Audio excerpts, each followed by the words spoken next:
Hello everybody and welcome to the United Stand. This is our Manchester United versus Everton preview, and I tell you what, this is one of the games of the season that, I don't know, low-key, weirdly, I don't know, this is always one of my favourite games of the season. I love Goodison Park. It's one of the few grounds in English football that is still pretty much the same as when I was a kid. So I'd be very sad when they leave Goodison Park, although times are changing. Look at Old Trafford, you have to you have to move or renovate, don't you? So yeah, I always look forward to this game. Fantastic atmosphere at Goodison, and it will be a difficult game as well. They've been, I think, Everton were with the manager like Lampard. I thought he was going to get sacked, but Everton fans are actually quite firmly behind him, and their form over the last 3 games is 7 points from 9. Starting off with a draw against Liverpool back in probably early September. Now there's been quite a big gap, hasn't there? Then I think they beat West Ham at home, and then they've just beaten Southampton away. So 7 points from 9. They're not conceding many goals. Conceded 1 goal in their last 3, I think.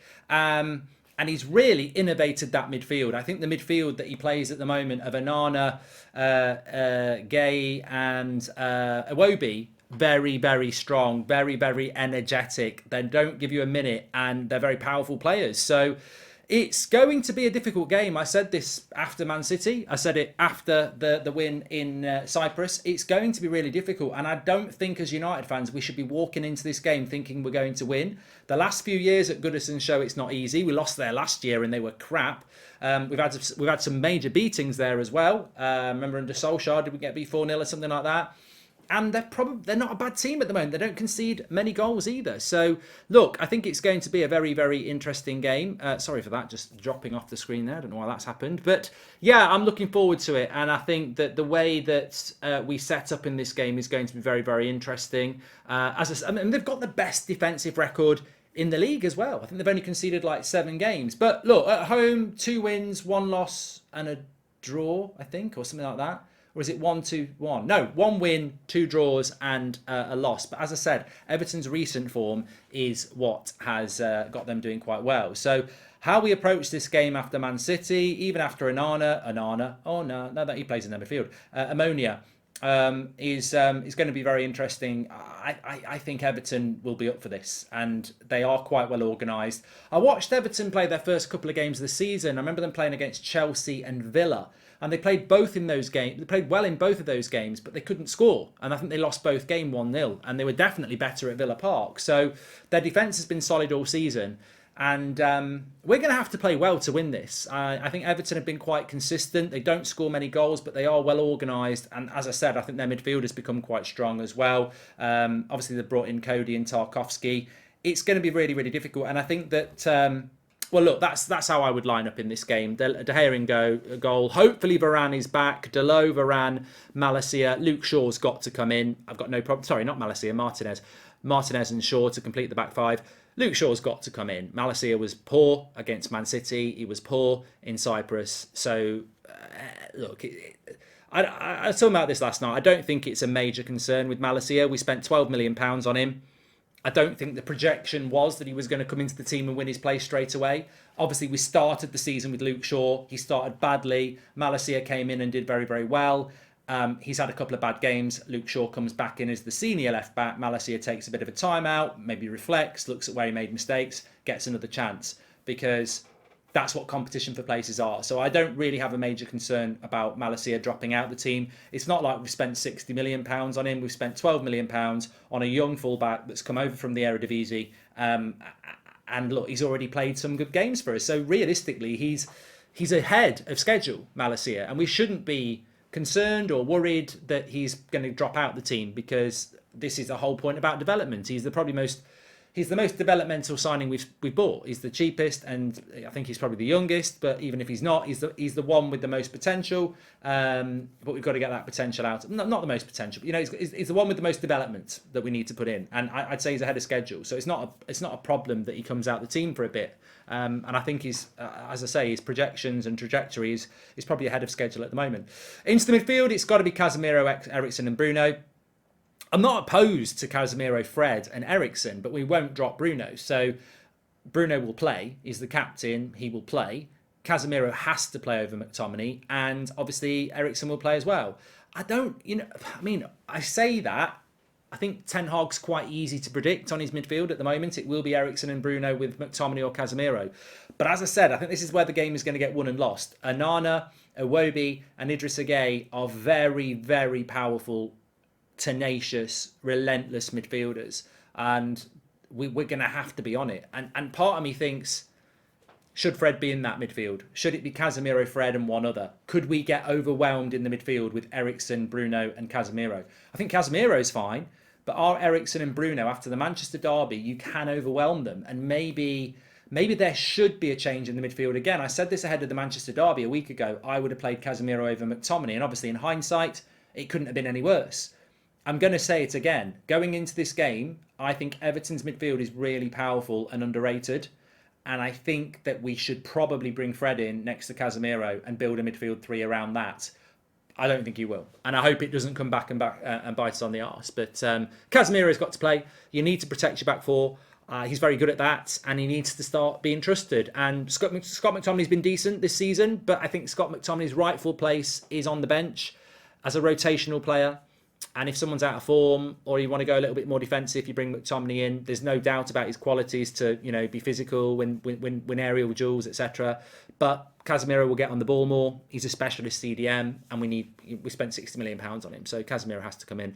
And then I think the front three is quite straightforward. I know there's been some debate about it. I was impressed with Ronaldo on Thursday night. I know he didn't score the goals, but it's probably the best performance he's put in, and I'd like to see him building on that. But ultimately, Martial and Rashford were fantastic off the bench. And I was quite impressed with Anthony. So my front three would be Anthony, Martial and Rashford. Sancho's got to drop to the bench, much the same as Malacia. I don't think there's any debate about that. And I think if you started Ronaldo and didn't start Martial, then there may be question marks if it goes wrong. I think it's easier for Ten Hag and right for Ten Hag to start Martial, Rashford and Anthony. However, what I will say is it's not set in stone, because we've already heard that Erik Ten Hag, he wants to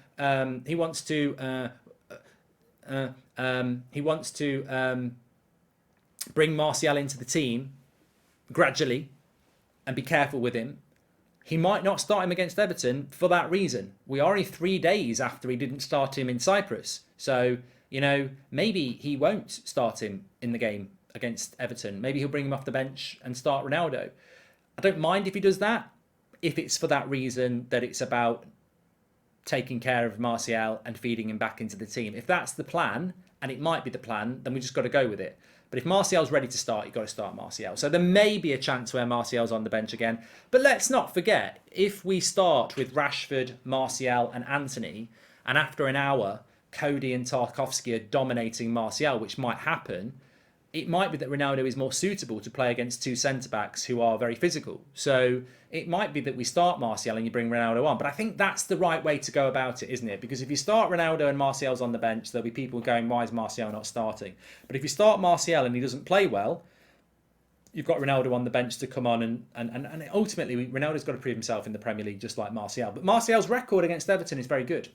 A very good record against Everton. So yeah, I think I would certainly start with him in that game. And look, Sunday night at 7 o'clock as well. It's as intriguing as it is concerning. The last game, it's not the last game of the weekend, because I think there's a Monday night football game between Villa and Forest. But everyone that we want to compete with will have played. So we haven't won a game. We lost the game because it got postponed, 2 games.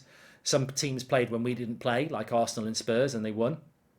We lost last week, and Arsenal won. So we're going to know what Spurs, Arsenal, Chelsea, Liverpool have done by the time we play this game. And it is a really difficult game. How do I think it will get played out? Well, I was looking at this. Everton, in their last 3 games, their possession has been against Liverpool at Goodison Park. They had 39%, which is probably, I don't think we had much different when we beat them at Old Trafford. So you'd expect that against Liverpool. At home against West Ham, 54%. And then away to Southampton, 45% possession. So I think that this will probably follow the same pattern as Southampton away and Leicester away for us, where I can see a game where we try to be compact and hurt counter-attacking wise and sort of say to the opposition, you're the home team, we're vulnerable, come and have a pop at us. Because if you think about those Southampton and Leicester away wins, They were quite equal games on paper. We defended really well, and we took our moments with Bruno at Southampton, and was it Sancho against Leicester. So we've got to be really really defensively solid, and I think Casemiro and Varane being in the team hopefully will help us with that. But I don't see us pressing high. I don't see us having high possession, because I think it's a dangerous place to go to if that goes wrong. Like we saw against Brentford, we had way more possession than Brentford, but we got beat 4-0. And I think Ten Hag will be very wary, even though he's confident, even though he knows what he's on about. I think it will be in the back of his head. He can't afford to be 2, 3, 4-0 down at half time again. Once bitten, twice shy. Third time, the knives are out. Not from the fans, but we spoke about that last night, didn't we? But from the press, I suppose. So yeah, we've got to be very, very careful, and I feel that we will be a bit more pragmatic again. And I don't have a problem with that for two reasons. One, Ten Hag knows he needs time to get these players to play at the intensity and style he wants, and he mentioned months. And secondly, our last Premier League game was a trouncing where we conceded 6 goals. So you've got to go back to basics again. When you lose a game like that, you've got to go back to basics, and it served us well away to Leicester and Southampton. So I expect a similar game, and I think Ten Hag in his mind will probably be envisaging winning this game 1-0, because Everton don't score many goals. They're defensively quite solid. If we can be defensively solid and nick a goal, I think he'd take 1-0 now, as would I. So I think it will be quite a tight game. I do think Everton will have the ball. I think we'll have the ball. Michael Owen prediction there. But what I mean by that is I don't see us having 70% and dominating them. And I see quite, a physical game. And the cliche is I think the game will be won and lost in the midfield. And I'd normally look at a team and go, if our midfield plays well, I'd expect us to win. But I really do think, whether it's by look or design, Lampard has built a midfield three there that really works. I mean, obviously Alan left. I thought he was one of their better midfielders. He's now constructed this midfield of Idrissa Gueye coming in from PSG, Onana coming in from France as well. And then obviously Iwobi has sort of transformed his game from being a pretty average, overrated winger that they bought from Arsenal to a midfielder that it suits him. This powerful midfielder, box to box, it really suits him. And one thing you're going to get from that Everton midfield is energy and intensity, and we will have to match up. And if we don't match up and get overwhelmed, we will lose that game. Simple as that. If we don't pick those runners, they've got people who can break from the midfield into the box. So we've got to go with them. And as I say again, I'd love to know what people think in the chat. Would it not be a good idea to put maybe Fred in there? But how would you do that? Because if that's the team, and I don't think we're talking about favouritism here. For Fred to come in logically, you've got to drop Eriksen or Bruno to the bench. I don't think Ten Hag is like Solskjaer or Mourinho. I don't think he's got favourites. But I do think there are players that he won't take out of the team because he feels that on the pitch they offer more than whatever their footballing performance is. I think with Eriksen and Bruno, I think he knows that they're two players that the other players look to. They're two leaders on the team. And I don't think he wants to take either of those two out, even if it might make sense to do it, or even if they're not performing that well, which they haven't done for the last week. So I just don't see Eriksen or Bruno coming out. In fact, the only way you could do that is if he played a false nine. Now, I said this about Man City. I mean, look, again, in hindsight, I think we should have played McTominay, Casemiro, Eriksen and Bruno, and just not played with a striker and played with two wide players and used Bruno as a false nine. We didn't do it. We'll never know whether it would have been better, but it couldn't have been any worse.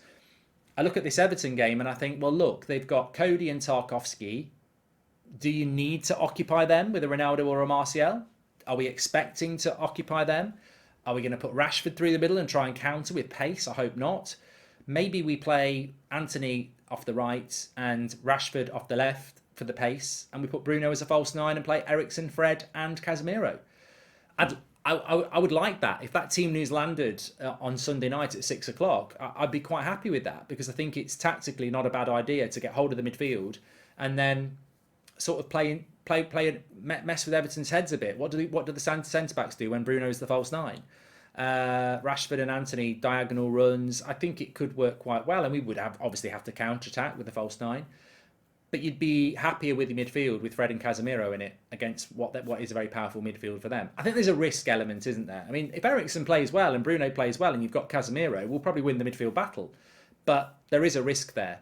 And I just don't think he would drop Bruno or Eriksen. So therefore, I think it will be Casemiro with Bruno and Eriksen. But I think Fred could be useful in a game like this. I really, really do. And I hope that's not an area that comes back and bites us. Fullbacks are important. I think Dalot's been really good recently. Luke Shaw coming into the team has got to grab that opportunity. I think it's so important when you drop out of the team that when you come back into it, you grab it. Luke Shaw's had to be patient with Malacia. The opportunity has presented itself. He can't come in and just not grab it, because that's never going to help us. We need players to come in and perform well. Look at Rashford and Martial off the bench in Cyprus. And if Sancho comes on, when Sancho comes on, when Ronaldo comes on, then you've got to grab those opportunities with both hands and provide the competition and intensity that Erik Ten Hag is looking for. So I suppose we move on to what the score prediction is going to be. Again, I think United, as United fans, you've got to predict on your own team. Of course you have. But God, we're hard to predict about. It really is like sticking your hand in a lucky dip. You've got no idea what we're going to pull out. I mean, we really could lose this game 3-0.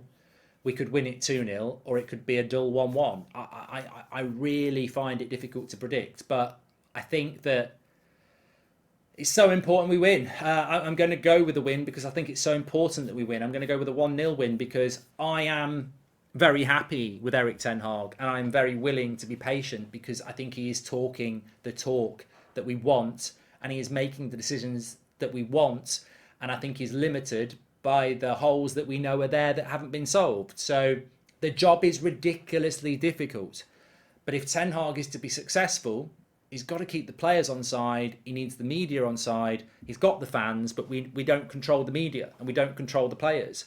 And I think if we were to lose again, it would be 4 wins and 4 losses in 8 games. And suddenly that's not a great start to the season. So I think we have to win. And I'm going to predict that we will win. And I'm going to go 1-0. But I think it will be tight. I mean, I really hope everything just clicks. And there are differentials, of course. Malacia's out of form. Luke Shaw comes in. Sancho's out of form. Rashford comes in. If those 2 players bring good form in, the team improves. Casemiro comes in as a specialist CDM, which we haven't actually had for years. If he comes in, does the team perform better? We need Varane back. I think Varane is important as well. So I think the introduction of Luke Shaw, Marcus Rashford, Anthony Martial, Casemiro, that's 4 players that should make us better. If we get Varane in as well, I think we're a much better team. There is a vulnerability with Lindelof. I'm not worried if Calvert-Lewin is fit. I'm not worried about what Everton have to offer. I think it's by the by. We're more than capable, but we are vulnerable. We are somewhat weak in areas. There's no backup for Dalot. Maguire's injured. Varane out. We don't have a lot of options at centre back. McTominay would probably have to come on if Lindelof or Martinez played and struggled with an injury or something.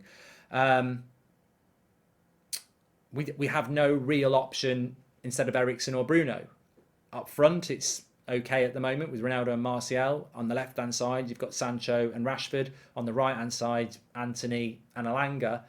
But there's not a lot there. We are a little bit vulnerable, and the results have left us vulnerable. So what I'm saying is we need to win this game.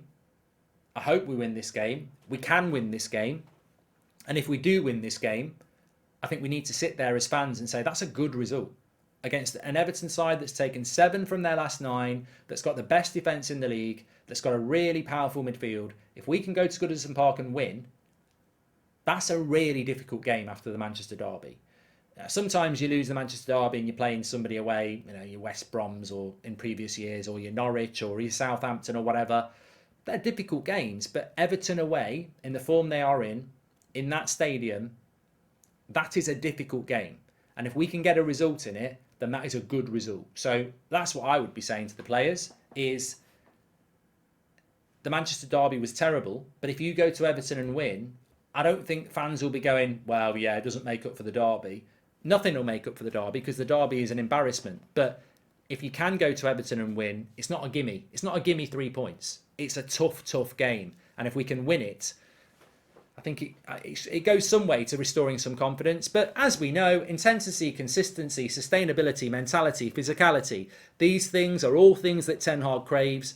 And if we do beat Everton, it still won't answer those questions, but it will be a step in the right direction that we have to take. We have to take. Because even if we win, it's 5 wins and 3 losses. It's not amazing, is it? So we've got to get back on winning ways. I'm hoping that we will. And I think it's going to be a very interesting game. I don't think it will be total football. I don't think it will be a great game to watch. I think it will be very, very, very tasty, very physical, very tight. But let's hope we come out on top. I'm going to go with the 1-0 win. But it could be a 1-1 draw. It could be a loss. Thanks, Michael Owen. Anyway, thanks everyone for watching. Make sure you smash a like on the video. Please do subscribe, bottom right-hand corner. We've got the chart show coming up for you later on. You've got to do the chart show even after a bad week. You can't just do it on the good week. So we've got the chart show to come. Take care, everyone. Thanks everyone for watching. Don't forget to get your comments and thoughts in. There's quite a lot to discuss there. We went quite deep on Everton, which I quite enjoyed. So, yeah, lots to get involved in. Give us your thoughts, score predictions, how you think it's going to go. I'll speak to you all in a bit. Thanks for watching. Don't forget, we're on the road to 1.5 million. So subscribe, bottom right-hand corner, on your way out. It's down there somewhere. Down there somewhere.